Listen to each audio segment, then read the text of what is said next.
I hung out with older people because I moved around a lot. So I didn't really have a lot of friends. So I would always hang out with people at my mom's work or my dad's work.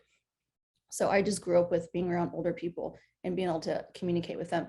And he was just, a jokester and told dirty jokes, not like dirty jokes, but he just was very open. And I saw this openness in him. And also we had MTV in the 80s. And to me, MTV was everything. And I mean, that was like the internet, our phones for people today. And I would come every day when I was living with my dad, because my mom didn't have it, just my dad. And my dad was also like cool and trendy. He owned an hair salon. And I would go there and watch Madonna videos. And my dad never judged me when I would dress up as Madonna as a kid, or do the little cigarettes, the fake cigarettes, or roll around and sing like a virgin.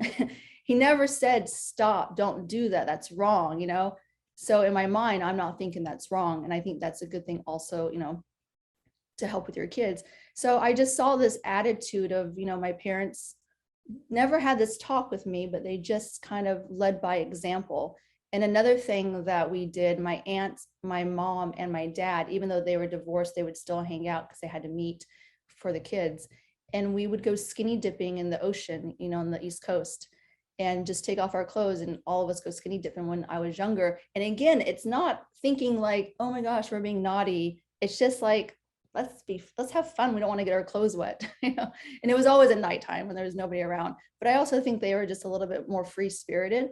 So that attitude of leading by example, like, really helped me to be more liberal. But then as I got older, I saw that, like, okay, not majority of people are not like this. Yeah, society's stigmas and rules started to rear their ugly heads. Oh no, it does. And then and then you start to be like, and it happens, like, little kids are always so fun and innocent, and they say things, and they do the funniest things. And then all of a sudden we tell them, no, that's wrong, don't do that.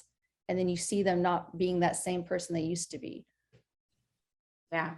Oh, I love it. I keep hearing you come back to the same word about openness. And it seems like in your childhood, number one, the body wasn't made a big deal. Like when you look at, let's say, alcohol consumption in Europe, that it's not a big deal. Yeah. They're not having a bunch of binge drinking and stuff going on when kids are, going to, post-secondary educations like we do in this, because it's like, oh, you can't have alcohol. It's bad. My parents let us drink when we were little. And when I say drink, I don't mean drink, but like, hey, you can have a sip. Right. Yeah. Well, and it's demystifying it, right? We are interested in things that seem outside of our limits. So whether it's sex or the body that you don't know what it looks like, or drugs or alcohol or whatever, when we're told, someone would say to me, hey, don't look behind you. What's the first thing you do is you look behind you. If you tell a kid, a teenager or preteen or whatever, don't do X, Y, and Z, that's exactly what they're going to want to do. It's just natural. Oh no, it is definitely.